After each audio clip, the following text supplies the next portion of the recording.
I'm Ariana Grande. Hi, I'm Cynthia Erivo. And you're listening to the Broadway Podcast Network. Visit bpn.fm to discover more.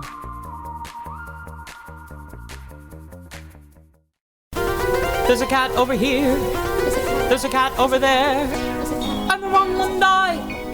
And the wrong one died.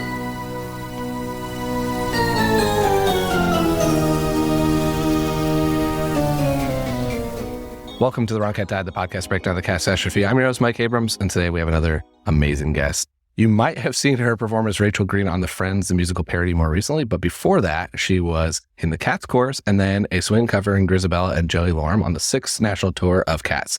So welcome, Carolyn Bacon. Thank you for joining me. Thank you for having me. I loved the Friends musical. So I was so glad I got to go, and I cannot wait because one of my favorite things to do is compare Cats to different shows, and I've not done Friends yet, so we will get there because I think this one's great. This one will be super fun. But let's start with your history of Cats at the beginning. Like, when did you first see it?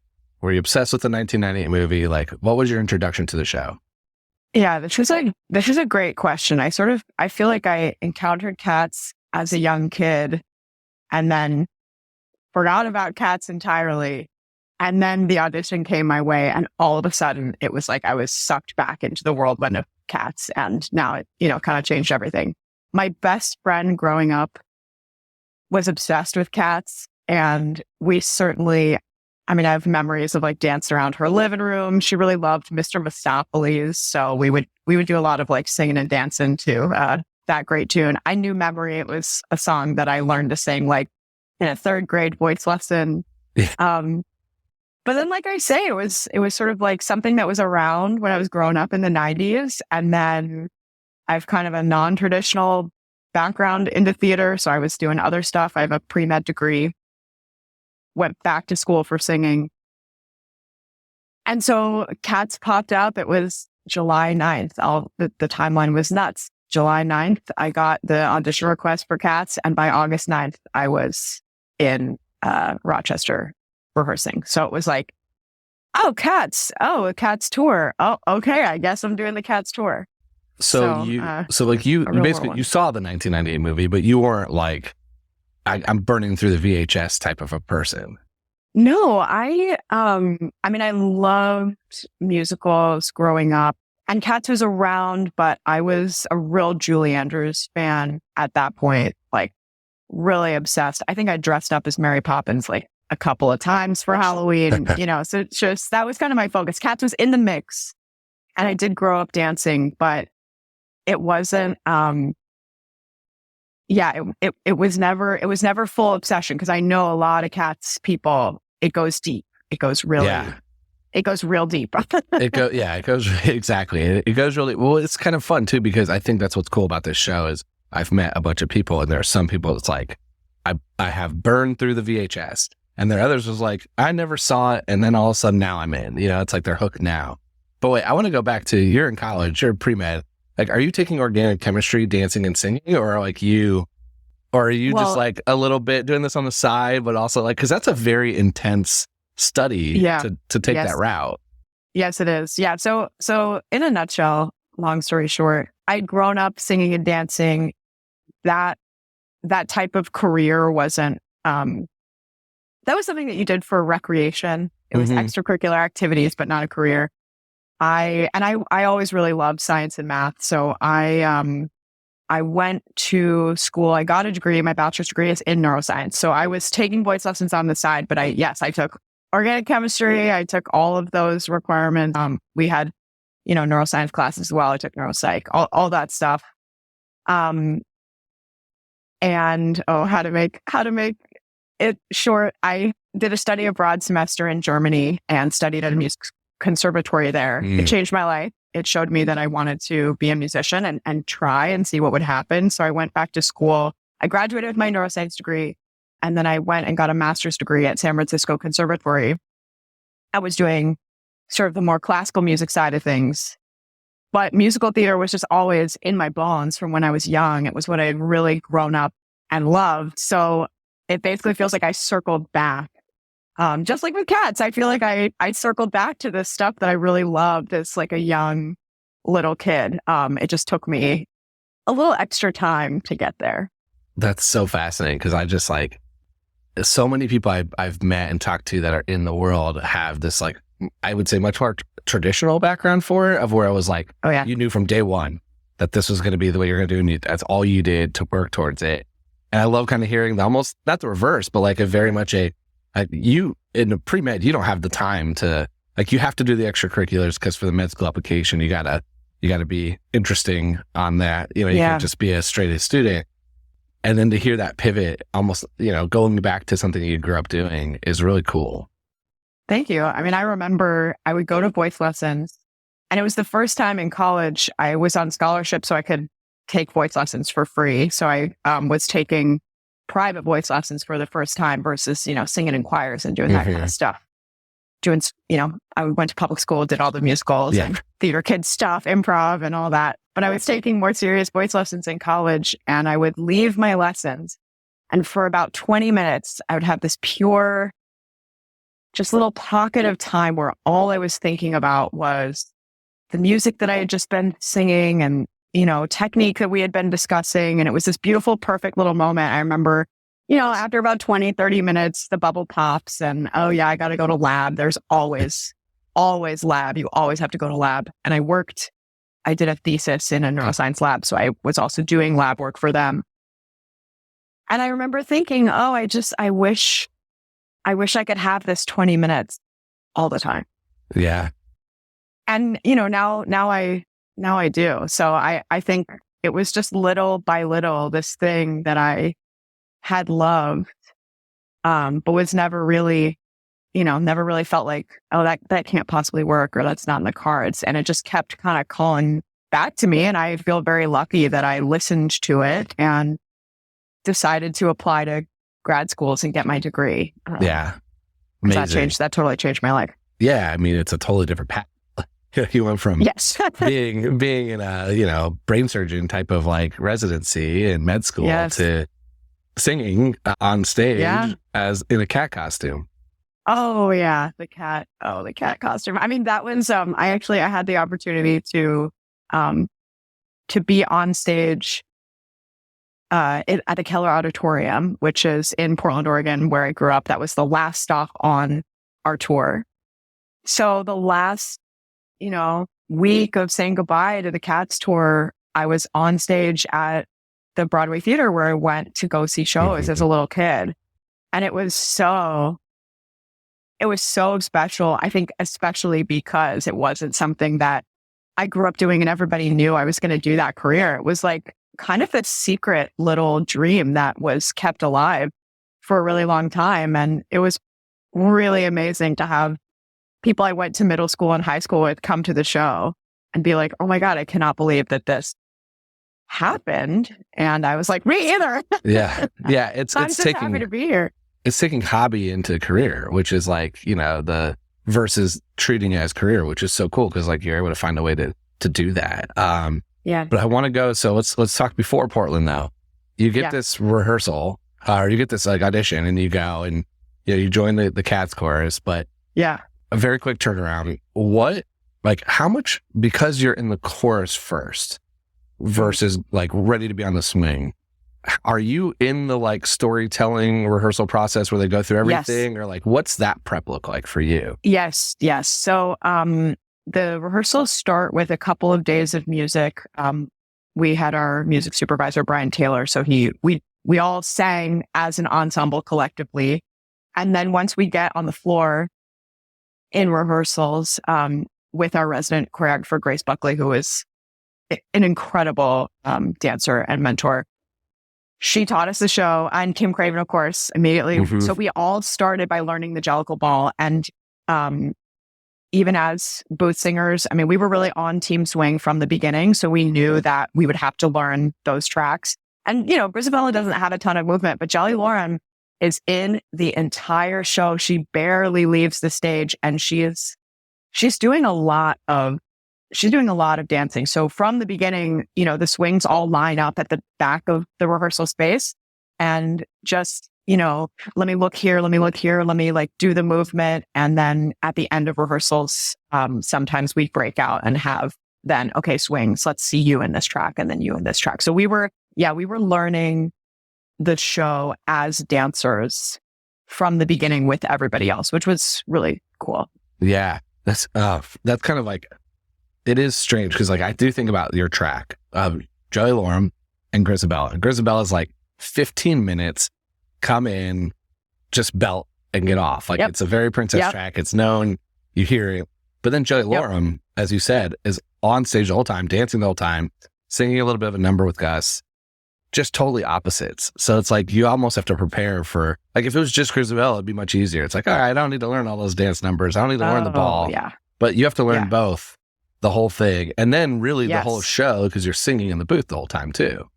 Yes. And Jelly Loram is singing soprano 1. So, and Andrew Lloyd Webber is notorious for writing like just the highest soprano ensemble singing. He loves to get, he loves to get those voices nice and high. So I was, as you say, belting as Grisabella and then singing the soprano 1 track.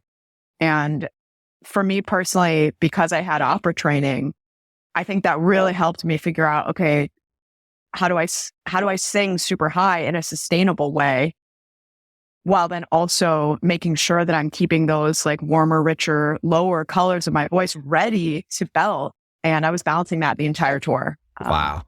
Which was cool. I mean, I came out of that tour feeling like, oh, I can sing anything. If I can do that 8 shows a week while also being able to deliver a song like Memory, which as you say, everybody knows that song. Yeah. They know what it's supposed to sound like. And yeah, the challenges of those 2 tracks simultaneously, it's like, okay, yeah, if I can do that, I can handle anything. Yeah, the Grisabelle part's so interesting for me because like obviously my whole take is that I don't think she should be the choice. But when you go to see Cats, not most people, but there's a good chunk of that audience that knows nothing else about it, but that it's people dressed as cats and you're going to hear Memory. Yeah. And so it's like, it's the one thing people are waiting for.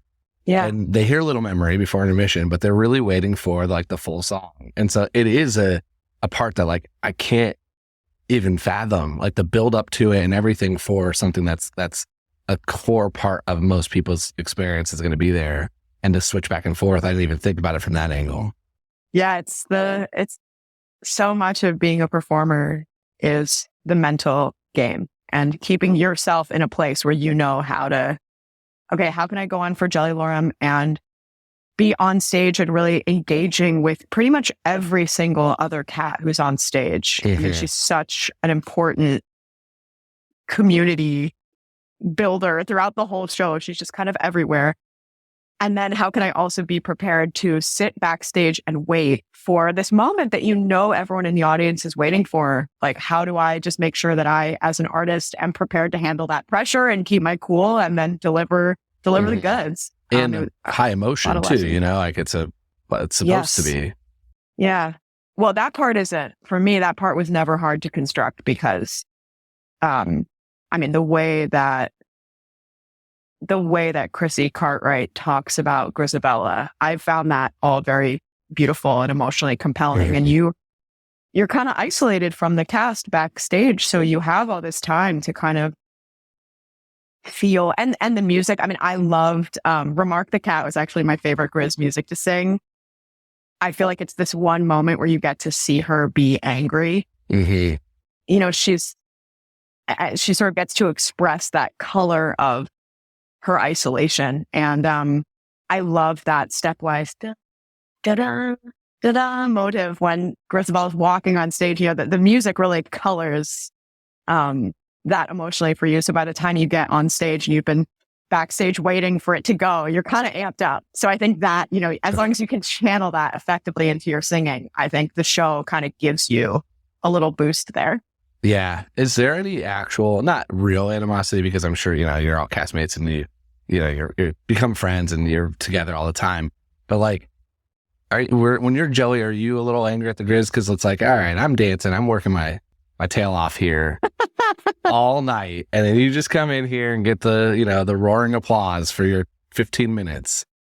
I think that as you say, there are some people in the audience who are, all they know about Cats is this song that sort of became a pop hit. and people are going to be dressed as cats and that's it. But I think what's so special about Cats and the Cats fandom is that people know that Cats is more than just that song. And most like deeper fans of Cats are fans of like Skimbleshanks, you know, and these other cats who have a more, sort of like a more elaborate, and deeper connection to like the ensemble story. Cause Cats is really an ensemble piece. Yeah. And, you know, of course you have people, you know, who love Grids and who love the White Cat. But I mean, even the White Cat, she is like so deeply important to the story of the whole ensemble. So I think I never felt like, I mean, I just always felt like, oh yeah, it's so wonderful to play Jelly because she's so involved in all of these little moments. And it's such a pleasure to get to do that. And then it's also such a pleasure to like get to be, I mean, there's like nothing better than getting to sing memory on a Broadway tour stage. Like that's going to live with me for, you know, forever. Yeah. It's so interesting to hear you say the split of the people in the crowd, because I've been both sides of it. So the first time I saw it, I was I don't know anything. What am I going to see? Someone just handed me tickets and I'm going to go. And I was like, I didn't even know Memory was in it until I saw, like, I got to that point. I'm like, oh, I know this song.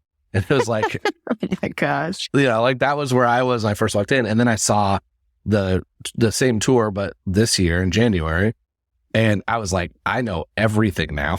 Like I know way too much. And I'm like, all right, I want to see where the twins turn early. I want to see like these things. Like I'm looking for these things that like I definitely would have never even thought of. So I'm curious, like, what do you think that split is in the audience? Like I was in DC, a couple thousand person like auditorium. Yeah. Is it 50-50? I would assume, and maybe this is naive of me, but I would assume on tour you have like your core deep fandom people that are going to come to a lot of the shows. Yeah. But is that like 10%? Is it 20%? Is it 5%? Is it 50%? Oh, I think it's way more than that.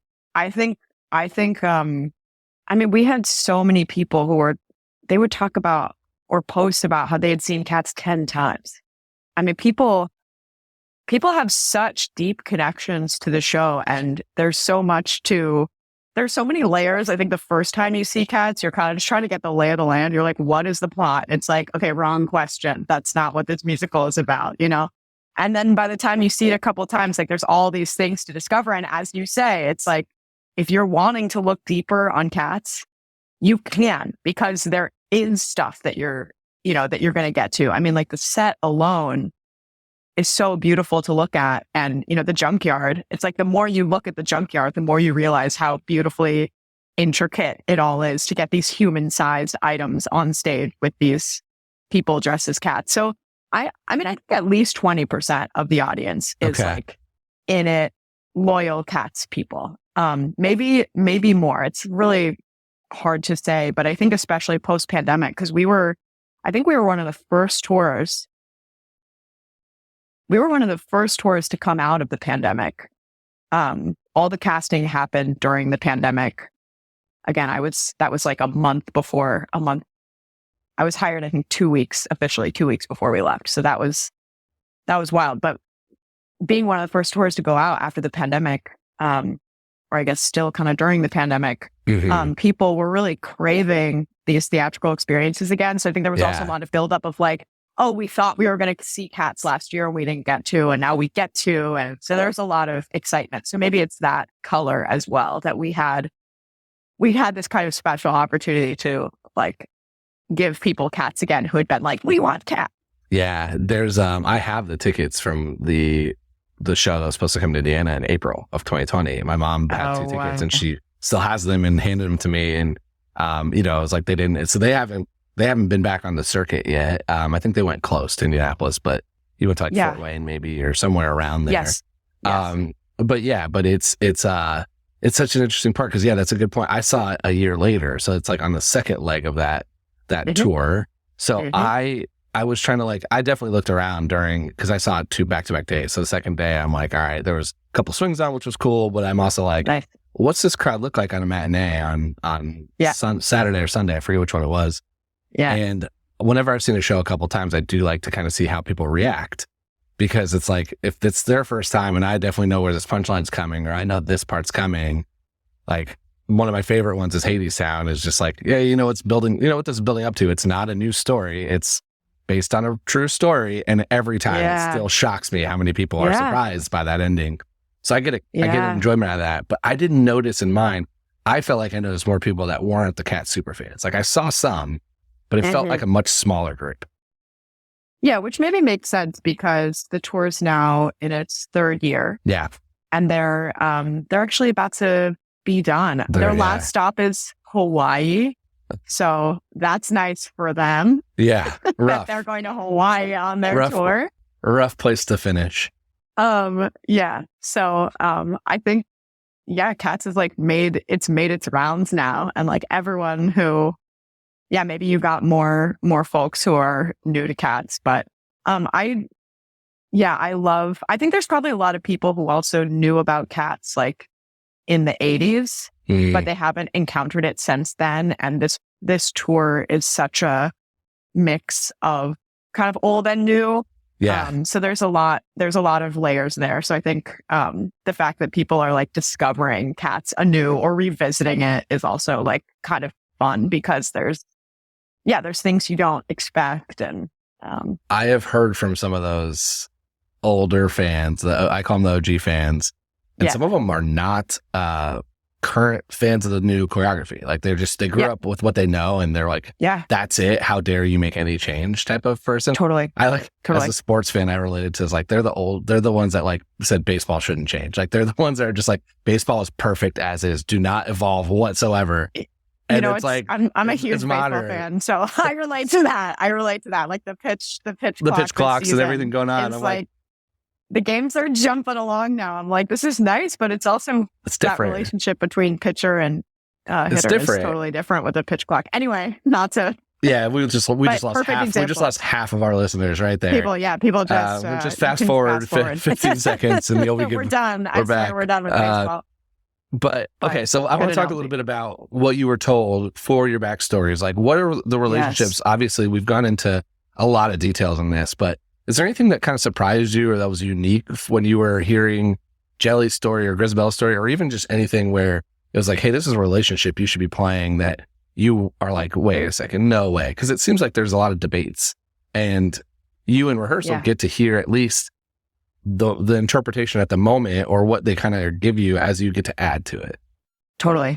I mean, I think Jelly was there's a really easy way into that character, again, because the choreography has her so involved with everybody. She is like, she's Gus's helper. She's around. She's very sweet. All the cats love her. And Kaylee Jamison, who was playing Jelly Lorem on that tour, really like went full tilt into that. And she created a lot of like beautiful sort of extra movements and little moments to connect. And so I feel like I just followed in her footsteps and just enjoyed kind of the simplicity of Jelly being one of the older cats in the group, but connecting with all the youngins. And she gets this really sweet moment with Gus. So that felt like a very, I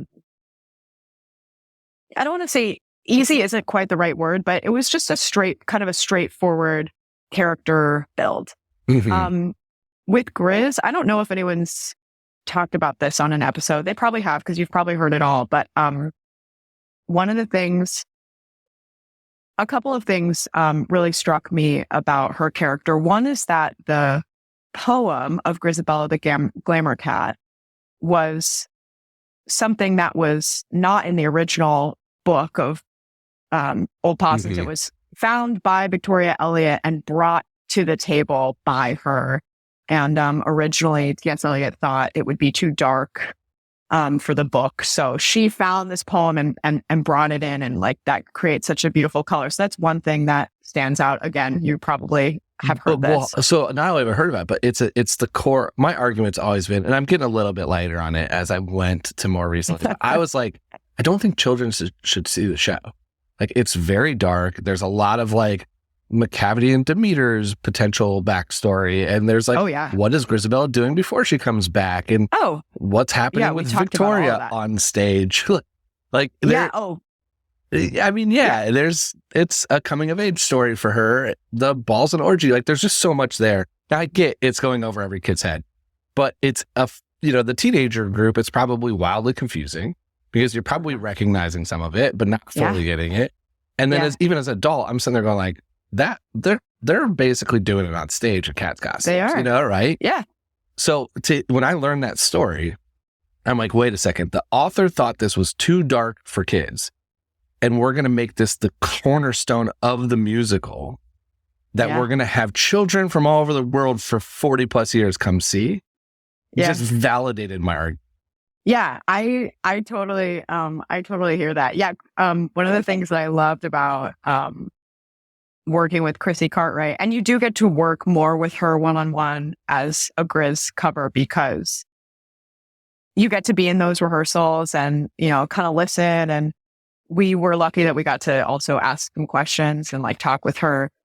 She's very explicit about that stuff. She's very clear about how Grizabella, the way she talks about it is Grizabella is sort of sees herself in the young white cat and how she, wanted to see the world and go out and, gets involved in Macavity. And the show's been a little bit reinterpreted with the 2016 revival, making Grizabella a younger cat, which is, I think, really interesting. I see it now, but I do think there's a little bit of a loss of having that role played by an older woman, because I think the way in society that we often, push aside older women, or we don't focus on them, or we don't value them as much. I think there is something about that in the original story that was really beautiful and interesting to dig into. Obviously, I'm glad that I got to play Grizz, but what was I thinking?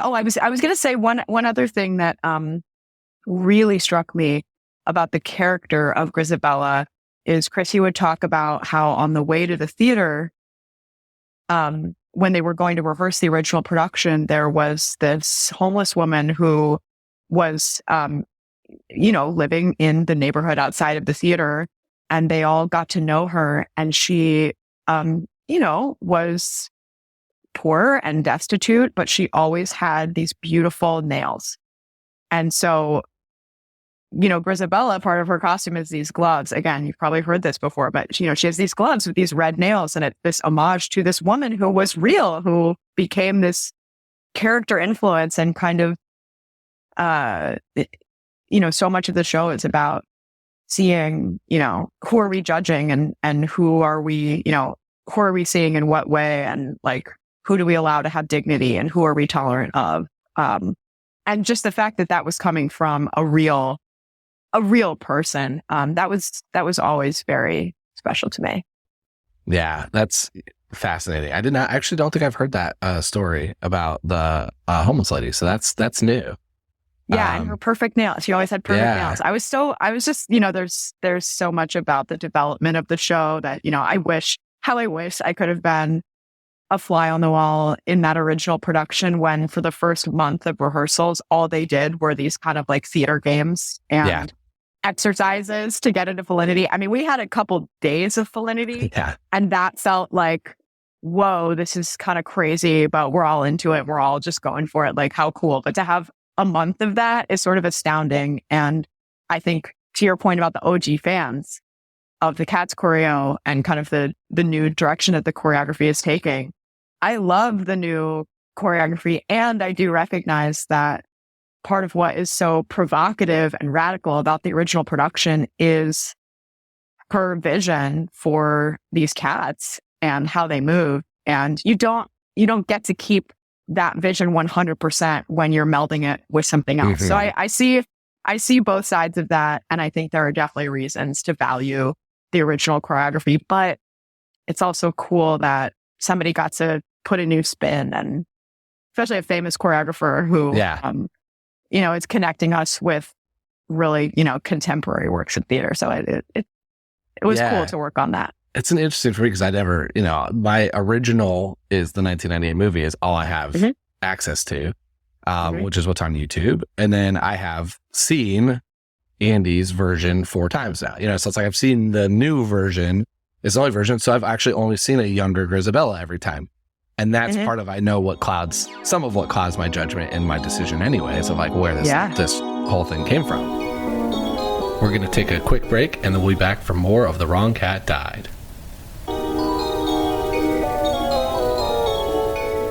All right. I want to shift gears because I am so excited because I am a Friends like super fan in the sense that like I love sitcoms. It's actually my biggest, I've said this 1,000 times on this podcast, but like the thing I love most on TV is predictable A/B storyline sitcom stories, which Friends is like one of the masterminds of, just brilliant. Yes. 2 different lines coming together at the end and neat and tidy closing. It's the best background noise. It's on TV almost all day still. It's on TBS Always. All day. It's on Nick and Night all night. It is literally on my TV probably half the day if I'm working from home, just muted, but just background noise. Yeah. So when I got to come see you all, I knew I was going to be like, not only am I going to get every reference, but like, I'm excited to see which ones you choose beyond just like the big one. You know, like everyone knows up or on a break and pivot and some of those things. But I'm like, what are some of the smaller ones you're going to go after? And if you're a Friends fan, it is a blast because it is so funny. Your mannerisms as Rachel were spot on. Thank you. And so I had so much fun and I cannot wait because I love trying to compare Kat's characters to Friends characters. So before we do that though, I want you to tell me what was it like getting into the show, trying to like pick up the mannerisms, knowing the jokes. Like, were you a huge Friends fans? Or I mean, I feel like at this point everyone was somewhat of a fan, but like, what was your level of knowledge going into that, like getting this role? Yeah, I originally auditioned. Friends also happened for me very quickly. Because I think that's how this business works. It's like you're spending all this time thinking that you know what you're targeting, and then all of a sudden something comes out of left field and you just have to stay open to it and be like, okay, I guess I'm auditioning for the Friends musical this week. Like, great. Yeah. So I went in to audition for The Swing. So I prepared a Phoebe, a Monica, and a Rachel. Wow. And in both of my auditions, I was doing all 3 of those characters. And in my callback for The Swing, they said, hey, the role of Rachel is opening up. Are you interested? And I was like, yeah, sure. I just heard about this week. So yeah, as I went to see the show, it really made me laugh. And I was like, okay, let's do this. So, and now I think as I've revisited Friends more, it's such fun to play Rachel because I grew up watching the show, but I was not. I mean, I knew Rachel Green's in high school. I was not. Yeah. I was not that girl. It was not me. And I think it's easy to, poke fun at Rachel. But it's also such a pleasure to like sort of put my judgment or what I think I know about her aside and go back. I'm rewatching Friends right now. And, part of the reason to watch is to pick up all her little, she's like got all these amazing like physical gestures that I picked up from the show. She has such a distinct way of talking and expressing herself. And she's also very proud. And I think like one of the really fun things about playing her is like seeing her like, yeah, you can see her as a, boring stereotype of a popular girl, or you can kind of flesh out her character and see her as this really proud and loyal woman who is standing up for herself, and she always speaks her mind. She loves what she loves, and yeah, getting into expressing her has just been like really, really fun. Yeah, it's fun to watch. It's fun to see. I love that you all blurred the lines of like the show and also like the performers. So like I love that some of the like famous people that are in it are just called out as their famous people, like as names. Yes. Some of the jokes about that are about their actual lives and not just the Friends. Yes. And then the music is so funny. It's like a great mix in. So I loved every moment of it.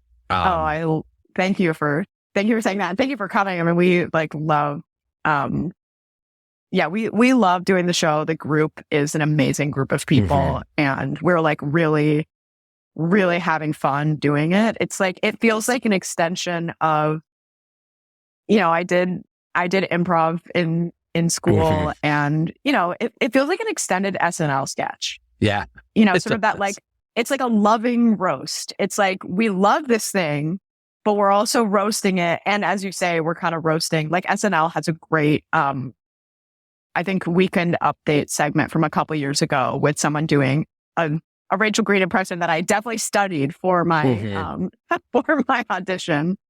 And it's like it's so easy to kind of roast the character and the actor simultaneously because that show totally changed their lives. It Yeah. totally changed how each of them, you know, the type of roles that they were offered later. I mean, like, especially Jennifer Aniston, like she's iconic. Yeah. You know, and her as Rachel is iconic. It's sort of impossible to separate them. So it's been really fun to like get to, you know, do my spin on that. It's so fun. All right, let's cast the cats as friends. Oh my characters. gosh. So I thought we were going to do this, but I did not think about it in advance because I just want to see what comes to me. So I think that's almost the better way to do it. Because I've done a few of these where I know the material, like I don't know the material as well. And I'm like, hold on, I got to do some like research. I'm like, all right, who are all these people and what are they? And then it's like this one, I'm like, had friends on before we jumped on today. You know, it's like, have it on TBS this morning in the background. I love that. And so it's like, this is what I knew. So we could do this too. There's obviously the main 6 characters who we'll get to. I do think it's fun to cover a couple of the side characters. So do you want to cover like some Gunther of those for first? sure. We got to talk about Okay, Gunther, let's do the side characters first and we'll get to the main 6. Okay. Yes. Gunther, who do you have? Oh my gosh. I mean, the guy who plays Gunther is like so funny. I think I have, well, actually, I think I would make him like a Carbuckety or like a cat who gets cut in some of the productions, but he's there and he should be part of the ensemble, but he like didn't make it on our tour. I think there's like something funny about seeing him as a side cat. Yeah. What do you have? Corkbat. I have him as a twin because he's kind of like quiet and around, and you know, like they cut to him a lot where he's just like a reaction. And so I feel like that's one of the twins. Also, I do think the twins get cut every once in a while on tours. So it's like, to your point, maybe that is where he fits. But that's where I had him. I like that, especially because he's like quiet and always watching. Yeah. Which is very in vibe with the twins. Yeah, I like that. Okay. Let's do Mike. That's Paul Rudd. Oh, Paul. Isn't that his character name? Like, That's his character name, right? Yes. No, I haven't. I'm in the early. I was like, that's in early Friends. Like what? I think this one's hard because I didn't see a direct line. This one is hard. I'm like, he sort of feels like I'm like, I don't want to use some of the like obvious fun-loving cats that are like coming to mind. Like, he's very he's sort of like a Peter, or like one of the just one of the like nice cats who's like in the opening and then disappears entirely. You're like, just a little call out. So I thought the same thing, but I was like, I always forget, is it Alonso's the one that's a little cocky? So I thought maybe it's Tumble Brutus. Like it's one of those two to me. Like it's one of the younger, actually, dancing in the beginning. Tumble Brutus is such a great pick because he's like a kitten and he's like fun and rambunctious, but he's not like going full Mungo Jerry energy, which we like obviously have to save. For one of the main. I agree. Friends. I like that. Yeah. Okay. What about Dr. Burr, Tom Selleck? Oh my God, Tom Selleck has a really great moment in the Friends parody musical. Very much does. I mean, oh my God, yeah. I got to think about like actual. I mean, I think actual Tom Selleck, like on the show as Dr. Burke, like I just think of Bustifer, like. Because he's such a proper gentleman, and he also like, he's very kindly. I actually could also see Gus, because I'm forgetting the name. Who's the who's the boyfriend of Monica's that's played by Jon Favreau later? He's the billionaire. The rich guy. The billionaire. Because that's kind of Bustopher energy. Yeah. So if that's Bustopher energy, then Gus, Pete. Tom Selleck. His name is Pete. His name is Pete, I think. Pete. Yes, you're right. So I think Pete is maybe actually full Bustopher. And Dr. Burke for me is like giving lovely Gus energy. Like Gus before he's like a little earlier in his prime. Yeah. I think Gus is Tom Selleck and Bustopher is Dr. Burke, because the Dr. Burke whole storyline is a little strange in my opinion. It's like a little weird, a little creepy. And like, I remember even when it happened, I'm like, oh, you got Tom Selleck. Like, this is such a big name. Like, you run with it. But then it's like the party where they're at their parents' house and it's like their best friend they don't know. So weird. Weird. And that's what I feel with Bustopher Jones. I think some of that's because I read Bustopher Jones as going to gentlemen's clubs as the American gentlemen's clubs and not the British gentlemen's clubs. And so I'm like, my interpretation of Bustopher Jones is like, oh, this is a much different cat than I think what was actually written. So that's how I do feel about Dr. Burke. Oh, I like that. Okay, we got one more side character. We got to do Janice. Oh, yes.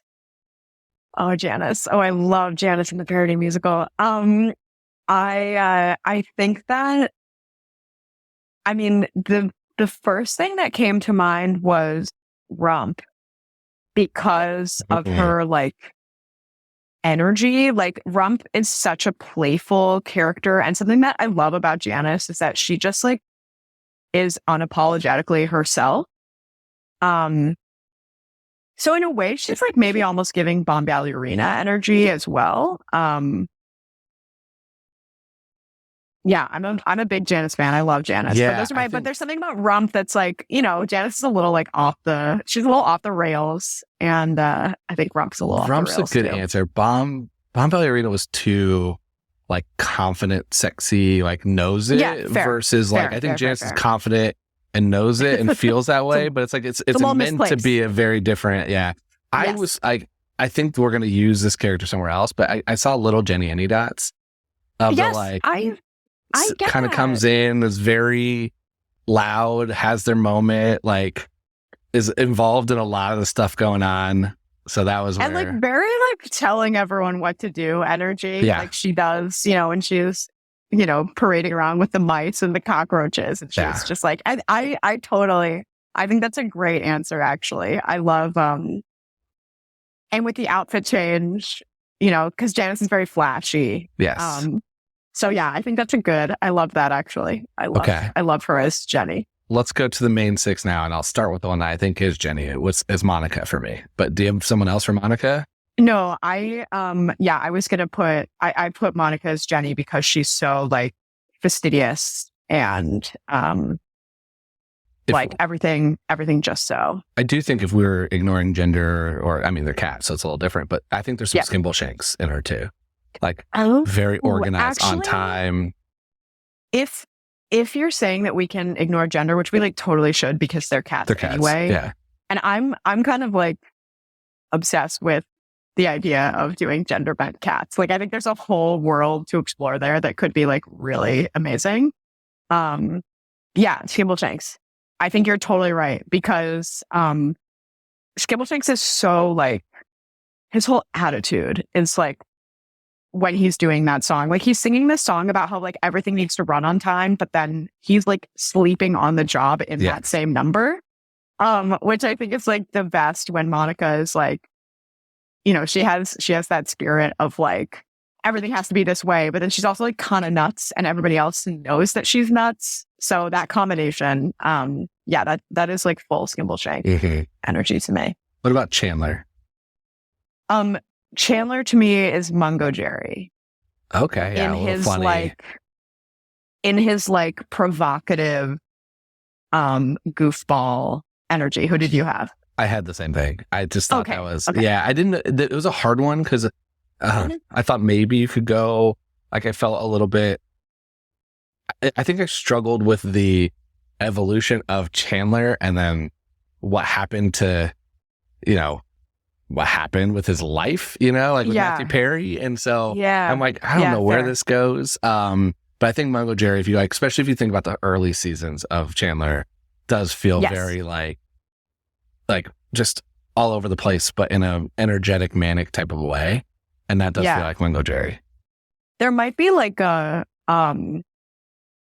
some theories that like, like the McCavity backstory is like very, murky. And it's like, well, maybe Chandler is like early McCavity. And then as we see Matthew Perry kind of like go to the dark side. So is McCavity. Maybe that's like too much, but there could be something there for like the deep fans. If we keep going if there was 10 more years of Friends, then we would have a McCavity angle.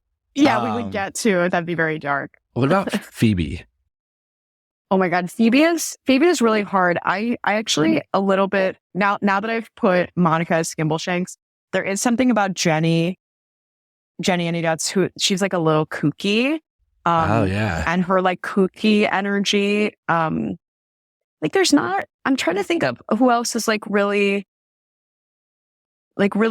silly because Phoebe she wasn't like a rumple teaser to me because she's not really naughty. She's like kind of kooky. So there's maybe like a little bit of a Jelly Lorem vibe. Like Jelly Lorem spends all of Cats like taking care of everyone else. But like when Jelly Lorem is alone, just like hanging out, I think she's like kind of a nerd and kind of a little wacky. Like, so I could see like a Jelly Lorem angle. Those kind of two stuck out to me. I have pieces of 3 of Cats. So I think there's the history of like her mom and twin and everything was Demeter for me. Because I think you could have like it's a very like troubled upbringing and background. I think I had a Tantamile, just like a little all over, like out there, but sensing stuff before. And yes. That's good. That's good. Phoebe's like, she's always doing something like that. And then I was like, there's probably it's either Etc. or Syllabub or like one of the kittens where it's like, there's a little bit of energy, but also not, I think, as big of your main like character. That there's less of the storyline. So that was where I went. Yeah. Syllabub is a really good one actually, because she has the silly kitten energy, but she also is kind of touched in the production, and we see all these moments where Syllabub is like touched or kind of like struck by something, and then she like sings this, and she sings all the little songs the way that Phoebe's like coming out, like the way that Syllabub comes out with Daylight is kind of like the Smelly Cat of and Smelly Cat. The fact that there's a cat connection in there is very fun. Okay, we've got 2 left. Ross. I know these are like honestly the hardest. Ross was really... Oh, wait. No, sorry. I missed Joey. Oh, yeah. We missed Joey. Joey for me is like Tugger. Yeah. But Tugger when he's being nice. Yeah. I had him Tugger. I was just like, you could see him being a little dumb, but also just like thinks everyone loves him. Yeah. Okay. Now we can go to Ross. Yeah.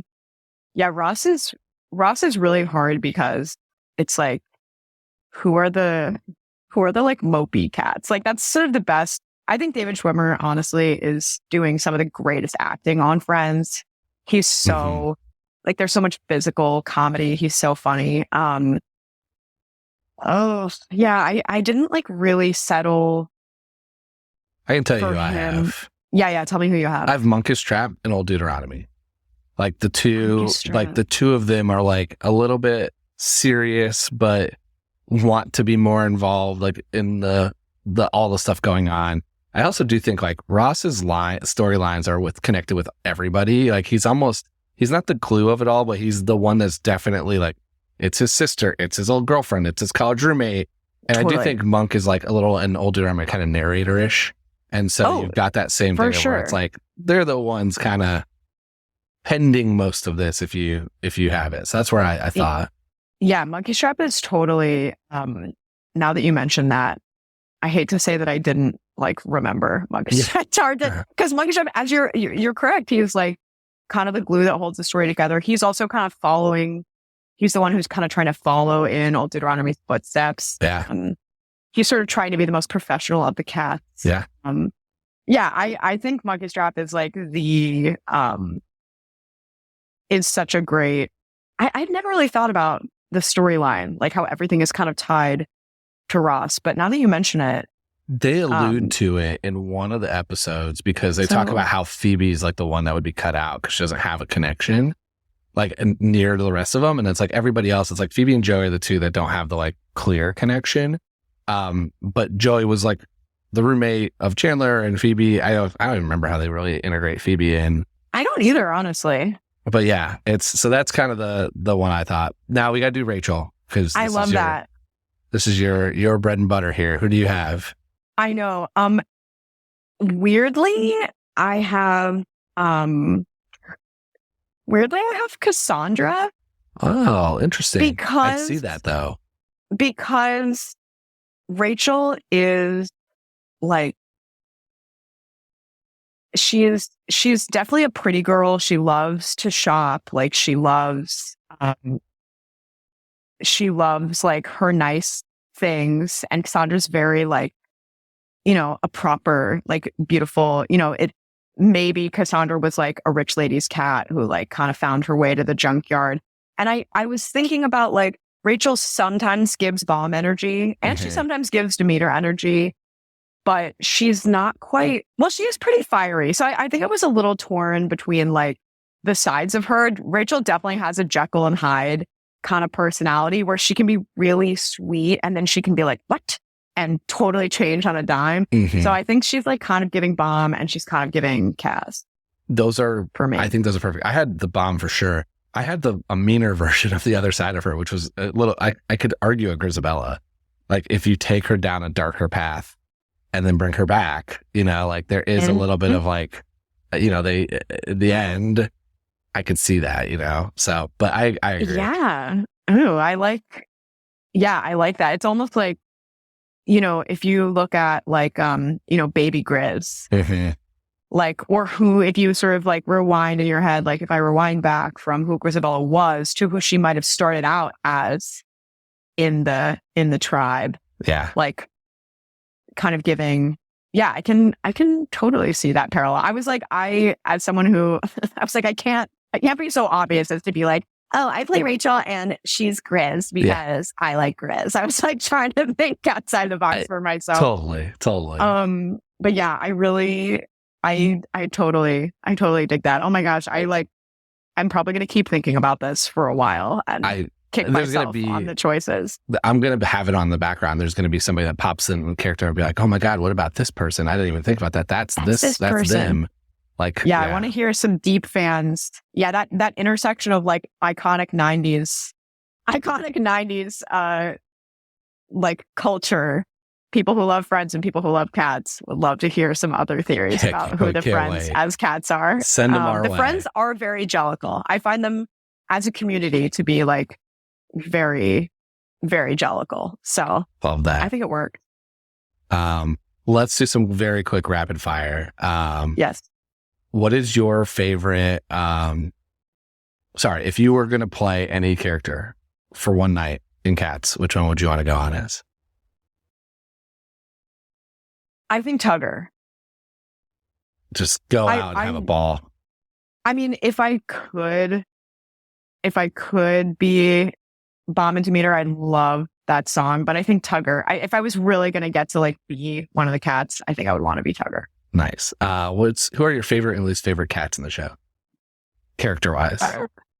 Oh my gosh, it like kind of changes depending on who you're playing.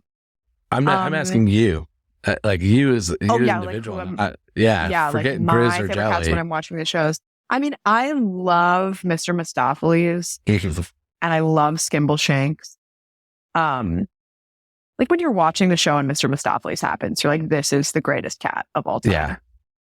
I love that number. My least favorite cat?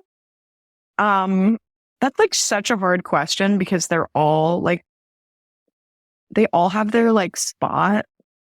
I feel like Alonzo doesn't get enough development. So I'm choosing him, but only because I'm thinking of the guy who played him on tour had the most beautiful like legs and extensions. Vinny just is the most beautiful dancer. So I'm like, it's not No, you and I gotta love take the him, so it's person not out that. of But it. You're taking the you person take the out of it. person out of it Yeah. and his beautiful legs out of it. I think Alonso just like wasn't giving. It's He Peter wasn't for giving me. enough for me. It's Peter. Well, Peter, like Um, nobody even knows about Peter. So People know about Peter. people know, especially Um, with this podcast. People know. yeah. Favorite song? McCavity. That's my answer right now too. My answer does change every once in a while, but it's been that answer for a while. Yeah. Okay, we're at the moment. You got to play Grisabella and Gus's caretaker, so you're covering two of the most common answers. But I know. I want to hear, what is your answer? Are you going to defend Grisabella, or are you going to defend Gus, or are you going to defend somebody else as your Jellicle choice? Well, yeah, this is a hard question. The first time I went on as Jelly and we got to the moment of the Jellicle choice, I remember locking eyes with John Bowe, who was amazing as Gus. And I felt so heartbroken that he had not been chosen. I will never forget it. It was a spontaneous emotional reaction. I was just like, this is wrong. Gus should be the one who goes. So I think that's like sort of it just feels like Gus and his number like really earned him the Jellicle choice. Again, I think if Grisabella was played by an older cat, it would be interesting. I think it's a little bit of a stronger fight in a way. That being said, when you play Grisabella and that moment happens and you ride up to the Heaviside Layer, it really does feel like the right thing is happening to tell the story that you want to tell. So I do see it both ways. And I also think there's a little part of me that's like, Skimble's the Jellicle choice. Like he's so beloved. All right, so if I'm marking down your vote, because I do keep track. Oh my God, I know I had to choose one. You've picked three. I know I did. Who are you choosing for this year? They can be next year and the year after. Okay. I think for this year I have to choose Gus. Awesome. Like just based on that spontaneous reaction that I had, I will never forget that. I gotta give it up for Gus for this one. But I love you, Grizz. I really do. I love it. Anytime it's not Grizz, I'm happy. So yeah. For you, I'll choose. Mark me down as Gus. I've been wondering how many people have most people, I'm sure, haven't thought about this except for in the Cats world and the super fans and the people doing the show. But over time, I'm getting more non-Grisabella answers. Like, am I influencing it, or has it always been this split? And it's just now someone's asking the question. I think you're influencing it a little bit because you don't really stop and think about it until you're like, wait, what even is the Jellicle choice? What is the Heaviside Layer? Like, you have to kind of go deep on that. And once you do, you're like, wait, now that I'm thinking about this, why is it Grisabella? Which I do get. I don't know. I'll always be torn, but you can mark me as Gus. The hard-hitting journalism here at the Wrong Cat Dies. Yeah. Asking the questions nobody else is willing to ask. Nobody else. Yeah. Well, this has been amazing. How can people stay in touch with you on social media and see friends and everything? Oh my gosh, yes. I am on Instagram at Carolyn.Bacon, bacon like breakfast. I have a website, Carolyn and Bacon. You can get tickets to Friends through that. I would love for people to come see this Friends musical. It is so much fun. Friends Off Broadway. .com is their website. And I just did a big solo show last week, but I'll be, I'm in New York and perform regularly around the city. In addition to Friends, I do some jazz and cabaret singing. So yeah, just follow on socials, and I'll keep keep everyone updated on what we're up to. Yeah, we'll link everything. I will plus in a recommendation on the Friends. It's an intimate theater, so it's a really cool experience because you get to really experience the show. And it was so fun, and especially if you watch Friends at all or know it, you're gonna have a blast. Oh, thank you. Yes, come see us. thank you for being here. And thanks everyone else for listening to this episode of The Wrong Cat Died, the podcast breakdown of the catastrophe. To follow along, you can subscribe on Apple Podcasts, Spotify, Stitcher, or anywhere else to listen to podcasts. Follow us on Twitter, Instagram, and TikTok at The Wrong Cat Died, or check out our website, thewrongcatdied.com.